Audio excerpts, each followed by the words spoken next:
The privilege of welcoming four of my colleagues, governors from the region, and also deputy governors, and indeed a wide range of development partners, including national government represented by Waziri Miano, and also for that matter, Dr. Stephen Jackson, the country coordinator for the UN.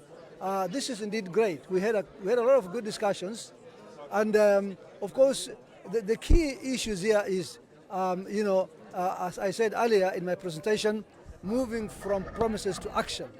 We need really to be seen to have moved on, where a lot of forums, a lot of working groups, a lot of, should I say, boardroom meetings.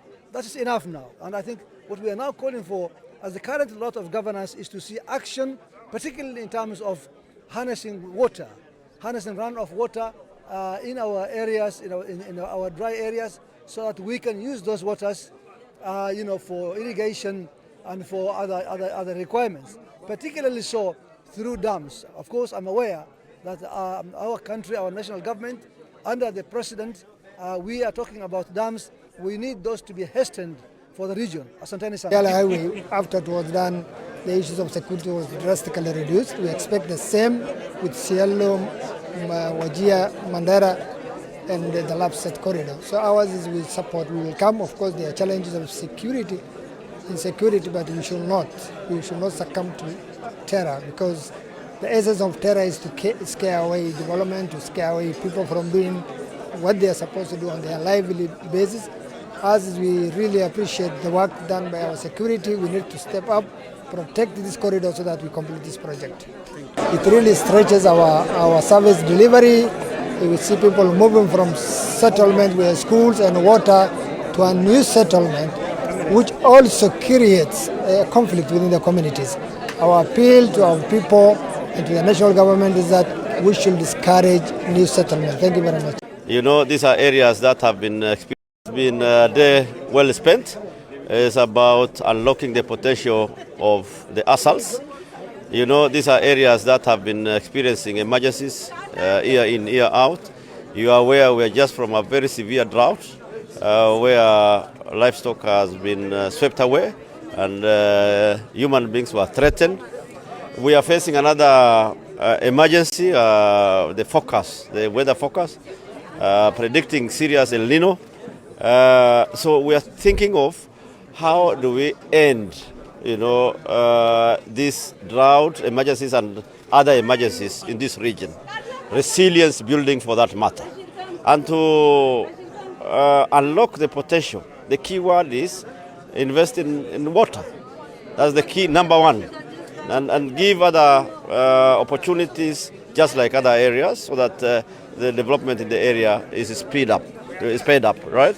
That is what we are talking about. Otherwise, with coordination, dedication, then we'll be there. We will achieve what is very important, because it will open up the area.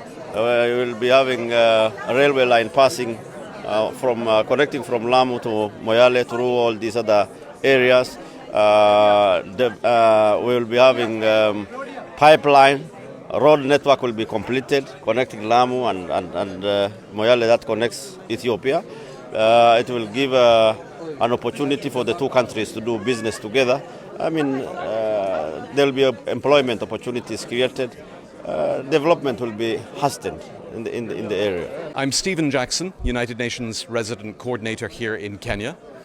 We've just finished this really important roundtable on resilience for the Asal counties here in Garissa. I think it's really critical, coming out of this roundtable, that we put together a multi-stakeholder partnership. National government, county government, international partners like the United Nations, and even the private sector are a key actor too. We're going to need all of them to come together for a lift that brings one thing to the Asal counties, and that's water.